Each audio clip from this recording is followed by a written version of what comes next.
Dari sisi pengusaha, sebagai emiten properti, bagaimana Anda melihat performa bisnis? Kita kilas balik dulu di tahun 2025. Ya, baik Bu Chef. Yang pertama ya, kami sebagai emiten properti dengan 5 pilar bisnis, yaitu hotel, mall, apartemen, lalu kawasan industri, dan landed housing. Kami melihat di tahun 2025 ini yang penuh dinamika, tetapi tetap solid secara fundamental. Ini yang kami pertahankan, Ibu. Yang kedua, dari sisi hotel, kita melihat kinerja kami mengalami penurunan yang ada sekitar 5%. Ya, karena di sisi lain untuk retail mall justru sebaliknya kami ada peningkatan di 5% juga kurang lebih gitu. Di mana untuk pertumbuhan yang ada ini cukup maksimal lah untuk di tahun 2025 ini untuk retail mall ya. Sedangkan daya beli masyarakat menunjukkan tren untuk perbaikan menuju keberlangsungan yang ada dengan didukung tentunya beberapa tenant-tenant dari luar juga, yaitu dari Tiongkok dan dari Jepang, brand-brand retail yang ada itu cukup mendongkrak untuk kinerja kami juga dari perkembangan yang ada tersebut. Ditambah juga untuk F&B ya, F&B kita juga mengalami peningkatan yang cukup signifikan untuk mendongkrak income yang kami dapatkan di 5% tersebut kira-kira. Oh, oke. Nah, kalau untuk kinerja full year 2025? Untuk maaf Bu, yang ketiga kami di apartemen itu justru mengalami cukup berat Bu, karena penjualan kami stagnan. Di tahun 2025 ini khususnya untuk apartemen ya, karena konsumen masih cenderung selektif untuk melihat dari kondisi suku bunga dan daya beli yang ada. Di mana ini memang masih menjadi perhatian kami, semoga di tahun 2026 ini akan jauh lebih baik nantinya. Oke, nah untuk segmen yang paling mendorong revenue berarti apa nih Pak? Kalau tadi kan hotel ada penurunan, apartemen masih stagnan. Ya, yang tadi kami sampaikan di shopping mall kami Bu, di retail kami, itu peningkatan. Juga di landed housing kami. Landed house. Ya, lalu juga di industrial park. Ya, kawasan industri itu ada peningkatan. Ya, apa sebenarnya yang menjadi tantangan terbesar dari bisnis di tahun 2025 menurut Bapak? Tantangan yang ada kami akan maksimalkan ya dari sisi pendapatan, yaitu kami mencatat kenaikan di 48% kira-kira.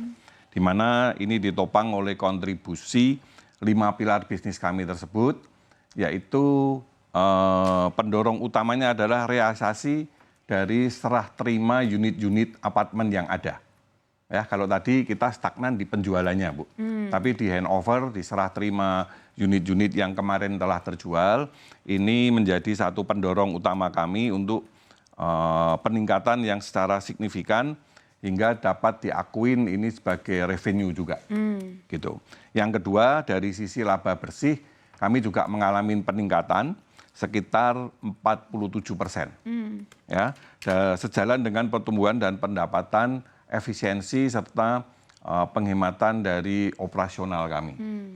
Lalu untuk yang ketiga, dari sisi neraca, perseroan menjalankan strategi deleveraging Bu, dengan penurunan target hutang kami sekitar 30%. Ya, di mana ini sangat membantu struktur keuangan menjadi lebih sehat dan ruang ekspansi kami lebih dinamis. Gitu Bu, 3 poin utama ini. Oke, berarti apa tantangan terbesar bisnis di 2025 itu apa Pak berarti? Untuk tantangannya kita harus bisa menciptakan ya peluang-peluang, dan ini yang kita garap inovasi yang berkesinambungan untuk membuat diferensiasi hingga kami bisa berkompetisi untuk meningkatkan dan menghadapi tantangan yang ada ini. Oke. Kami dapat info Pak, beberapa sumber juga menyebutkan bahwa fokus Polri pada refinancing dan optimalisasi operasional, bukan hanya ekspansi hotel baru yang akan agresif di tahun 2026. Nah, bagaimana rencana ekspansi portfolio hotel di tahun 2026, Pak? Kami tetap berjalan, Bu, di tahun 2026 ini untuk ekspansi hotel. Yang kami planningkan itu nanti bisa terrealisasi di kuartal 4 2026. Ini tetap kami jalankan karena kami masih optimis dengan strategi yang ada ini akan ada peluang dan kemajuan yang akan kami dapatkan. Boleh dijelasin Pak hotelnya di mana? Maksudnya konsepnya apakah kayak tadi Pak yang net zero emission hotel juga, lalu akan ada berapa banyak hotel? Ya. Secara jumlah memang cukup banyak kami ya untuk hotel-hotel yang ada di Semarang, Cikarang, Batam. Tapi yang akan kami jalankan dahulu planning yang awal itu di Cikarang, Bu. Dengan brand Ramada. Itu yang akan kami realisasikan. Tentunya dengan yang lain-lainnya juga kita juga akan siapkan yang di Semarang untuk Marriott, untuk Ascott, untuk Four Point, ya, lalu yang di Batam dengan Swiss Hotel, itu kami planningkan semuanya untuk hotel. Oke, berarti ekspansifnya masif ya Pak di tahun 2026.